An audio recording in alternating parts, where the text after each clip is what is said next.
Welcome back, everybody, to that 90s pod. You know, we like to go deep on some of the most iconic parts of 90s culture. And today, well, we are going back to a show that really captures that wild energy of the late 90s Celebrity Deathmatch.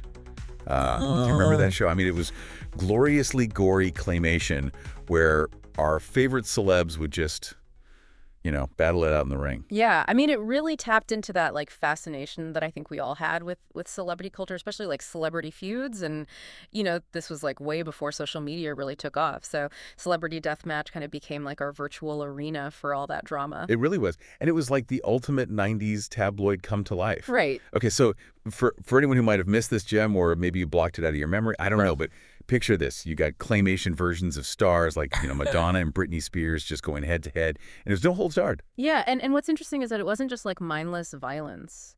The show used that kind of over-the-top gore as a way to satirize our obsession with fame. I think it held a mirror up to how we build these celebrities up and pit them against each other, and then we kind of revel in their downfall. Yeah, it was definitely making a statement. And speaking of statements, let's take a quick time out to remind everyone to hit that subscribe button and share that 90s pod with all your friends. We are all about spreading the 90s love. Okay, back to the claymation carnage. One of the things that always fascinated me about Celebrity Deathmatch was that they actually got so many A-listers to voice their own characters. Oh, for sure, yeah. Crazy to think about. You got Marilyn Manson, Brittany Murphy, even Tom Green, lent their voices to the show. And that just adds a whole other layer to the satire. It blurs those lines between the real celebrity and this exaggerated, almost cartoonish version of themselves. Totally. It's they're all in on the joke, acknowledging how absurd their own fame is. Right. And it definitely pushed some boundaries, too. Oh, yeah. We were talking about claymation, but the show still faced censorship challenges because of all that violence and graphic content. That's a good point. And, it makes you wonder, where do we draw the line between satire and exploitation? Mm-hmm. Especially when it comes to real people, even if they are big celebrities. Yeah, that's probably a deep dive for another day. Yeah.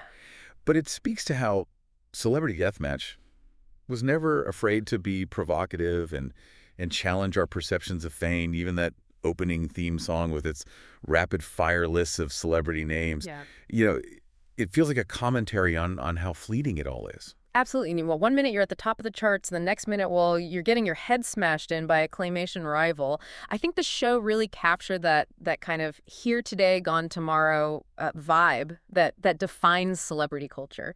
Yeah, and especially in the 90s. Especially in the 90s, you're right. And I think that idea, that fleeting nature of fame is something that Celebrity Deathmatch really drove home. It's they were saying, hey, these people you're obsessed with, they're not invincible. They're just clay, just like the rest of us. It's almost like a dark, twisted equalizer, right?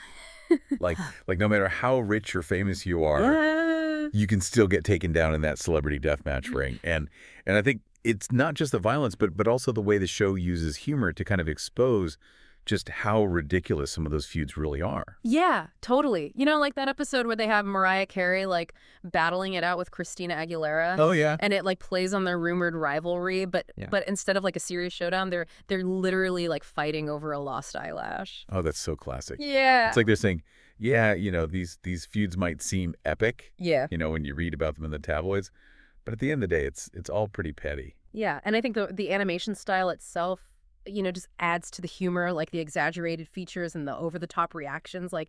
It's all part of the joke. Yeah, and those animators were so skilled. I mean, they managed to give each claymation figure such a distinct personality. Yeah. Even when they're getting pummeled, you could recognize the swagger of Mick Jagger or the pout of Marilyn Manson, even in mid-fight. It's true. It's amazing how much detail they packed into each episode, from the set designs to even the little props and weapons. You can tell a lot of love and care went into making these claymation celebrities, come alive, even if it was just to watch them get totally demolished. Right. And it really was a unique blend of artistry and absurdity. Yeah. And that's what made Celebrity Deathmatch such a standout show. Yeah. And thinking about all those intricate details, it makes you realize that the show wasn't just about throwing celebrities into a ring. Mm-hmm. I think there was a deeper layer of commentary there too. Right. It makes you question why are we so fascinated by seeing these larger-than-life figures get taken down a peg, is it Schadenfreude? Are we secretly rooting for the underdog, even if it's just a claymation Eminem taking down a giant robot Moby? That's a good question. Yeah. I mean, it's interesting to think about, and it makes you wonder how celebrity deathmatch might have evolved. Yeah. If it were around today with like the rise of social media, imagine like the Twitter beats that they could have turned into like epic claymation battles. Oh, man. The possibilities are endless. Right. Kanye versus Taylor, anyone. But seriously, that brings us to an interesting point. Before we go any further down that rabbit hole, let's take a quick second to remind our amazing listeners, if you're enjoying this blast from the past, don't forget to subscribe and share that 90s pod with your friends. We'll be right back with more claymation mayhem after this.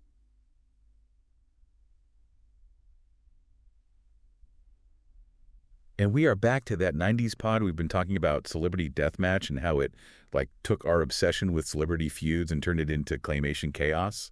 Yeah, it really is wild to think about how the show like predicted so many of the trends that we see today, especially with, reality TV and social media. Right, like they had a crystal ball back in the 90s Yeah. showing us the future of, our fascination with fame, just with a lot more clay and fake blood. Exactly. I mean, think about the structure of Celebrity Deathmatch. You've got two celebrities pitted against each other, battling it out for, supremacy. And doesn't that sound a lot like the competitive nature of reality TV? You're so right. It's all about that drama, Yeah. the rivalries, the over-the-top personalities, and just like in Celebrity Deathmatch, reality TV, often blurs the lines between what's real and what's just manufactured for entertainment. Yeah, and that blurring of lines is something that I think we see even more so in the age of social media. What? Think about how we curate our online personas. We present our best selves and sometimes even engage in these like virtual battles for likes and followers. It's like we're all living in some sort of digital celebrity deathmatch,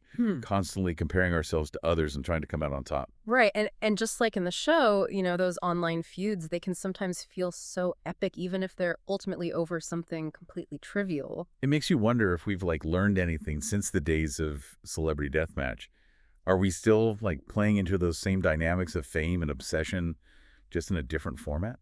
Yeah, that is the big question, isn't it? And I don't think there's an easy answer, but Celebrity Deathmatch, I think, does offer a really valuable perspective. It encourages us to step back, see the humor in it all, and maybe even question why we're so invested in these celebrity battles, whether they're happening in a claymation ring or on our, Twitter feeds. Well said. And I think Celebrity Deathmatch reminds us that celebrity culture can be super entertaining. Yeah.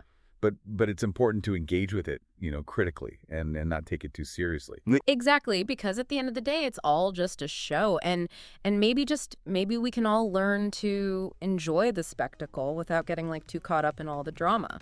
That is a wrap on our deep dive into Celebrity Deathmatch. We hope you enjoyed this trip back to the 90s and maybe even learned a thing or two about our own relationship with fame. Thanks for tuning into that 90s pod.